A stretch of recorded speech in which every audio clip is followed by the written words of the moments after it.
Imaginad que no tenéis apellido y que por supuesto muchísima gente se llama igual que vosotros. Ahora imaginad que hay una ley que os obliga a bautizaros con un apellido.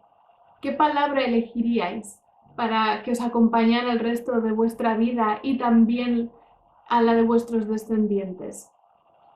Pues en una situación similar se vieron los turcos hace menos de un siglo, y yo os voy a contar todo este proceso en el vídeo.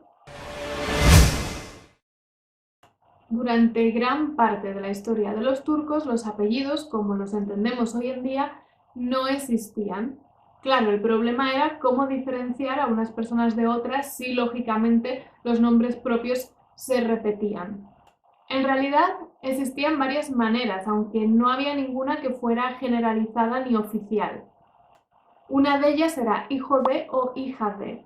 En turco se forma añadiendo un sufijo al nombre del padre, en caso de los chicos este y en caso de las chicas este otro. De hecho, algunos de los apellidos en Turquía hoy en día siguen manteniendo esta antigua forma. En Turquía y en el resto del mundo, porque muchísimos apellidos en todo el mundo se forman así. Otra manera era mediante los apodos, ya fuera por rasgos físicos característicos que tuviera esa persona o por un gentilicio o por su oficio. Por ejemplo, el cojo. Hasta aquí no creo que haya problema. De hecho, no sé si os habréis fijado que la cosa tampoco ha cambiado tanto. De hecho, en nuestra cultura, sobre todo en las zonas rurales, seguimos teniendo esto, conservando esto. Se conoce a la gente como el hijo de o la hija de, o por algún apodo que se le ponga a la persona o que esa persona haya heredado de su padre o de su abuelo. Realmente, si os fijáis, tampoco somos tan diferentes unos de otros.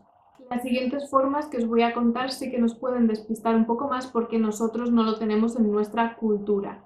Otra de ellas, era mediante los nombres de clan, que era una reminiscencia que los turcos tenían de su pasado nómada en Asia.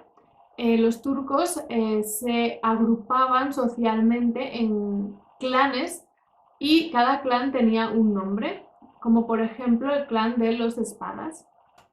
Por último, otra de las formas de diferenciación era mediante los títulos profesionales, familiares, religiosos, honoríficos que indicaban el rango de cada persona. Aquí os muestro cuáles eran y realmente tenían mucho calado en la sociedad en aquella época. Todo lo que os he contado quizá pudiera servir más o menos para el día a día, para la vida cotidiana, pero os podéis imaginar que a la hora de hacer algún trámite administrativo o censo era un caos total. Lo que solían hacer era apuntar el nombre de la persona, el nombre de su padre, el lugar y fecha de su nacimiento y algún otro detalle que les pudiera parecer significativo para diferenciar a cada persona, como por ejemplo su oficio, su lugar de origen, etc. Pero desde luego no había algo unificado. En 1934, Mustafa Kemal Atatürk, el primer presidente de la República de Turquía, tomó cartas en el asunto para intentar arreglar todo este caos. Lo primero que hizo fue abolir los títulos honoríficos, que son los que os he mencionado hace unos momentos, aunque, como os comenté, tenían tanto calado en la sociedad que muchas personas los eligieron luego como apellidos y siguen existiendo hoy en día. La segunda medida fue la ley de apellidos. Desde ese momento todos los turcos tenían que tener un apellido. Es decir, los cabezas de cada familia tenían que buscar una palabra para poner siempre detrás de su nombre para ellos, para su familia y para el resto de sus descendientes. ¿Qué pensaríais? ¿Qué elegiríais vosotros? La verdad es que es una situación con cierta presión. Algunos turcos se lo tomaron, además, más en serio que otros, he de decíroslo. Por supuesto, la ley establecía que todos los turcos tenían que tener apellido. Atatürk fue el apellido que eligió el presidente, que significa padre de los turcos, para dar ejemplo.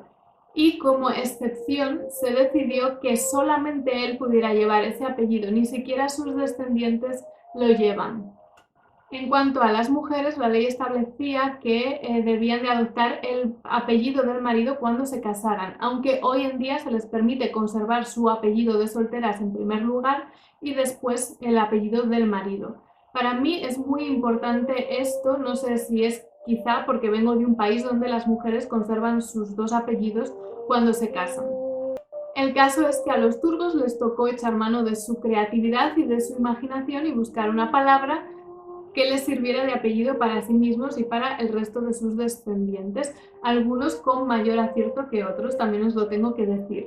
En este vídeo de aquí os explico cuáles son los diferentes tipos de apellidos en Turquía, que además es bastante divertido e interesante.